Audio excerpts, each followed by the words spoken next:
வணக்கம். எழில் உணவகத்தில் இன்றைக்கி நம்ம காரசாரமான பூண்டு சட்னி தான் அரைக்க போகிறோம். பூண்டு 4-5 வெள்ளைப்பூடு எடுத்து உரிச்சிட்டு கூடவே 4 சின்ன வெங்காயம், அது கூட ஒரு 7-8 வரமிளகாய் சேர்த்து வதக்கிட்டு அதை தூக்கி தனியாக வச்சுக்கலாம். அதே பாத்திரத்தில் ஒரு தக்காளியை ஓரளவுக்கு வதங்கினதுக்கப்புறம் ஒரு கைப்பிடி அளவு நாம் உளுந்து சேர்த்து ரெண்டையும் பொன்னிறமாக நாம் வறுத்து எடுத்துக்கலாம். இப்போ இது நல்லா வதங்கிருச்சு. இப்போ நாம் வறுத்து வச்சோம் இல்லையா, வெள்ளைப்பூடு, சின்ன வெங்காயம், மிளகாய்.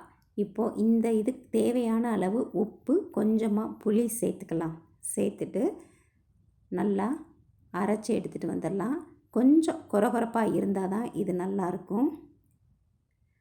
பதம் இப்படி இருக்கணும். ரொம்ப நைஸ் ஆகிட்டால் நல்லா இருக்காது.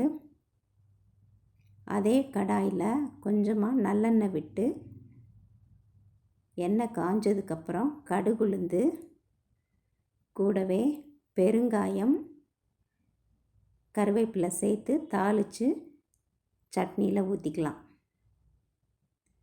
இட்லி, தோசைக்கு ஒரு வித்தியாசமான டேஸ்ட்டில் இருக்கும் இந்த சட்னி. அவ்வளோதான். இந்த சட்னி தூக்கி தாளித்து விட்டுட்டு சூப்பராக ரெடி ஆயிடுச்சு. இந்த வீடியோ பிடிச்சிருந்தால் லைக் பண்ணுங்கள், ஷேர் பண்ணுங்கள். மறக்காமல் எழில் உணவகத்துக்கு சப்ஸ்கிரைப் பண்ணுங்கள். தேங்க்யூ.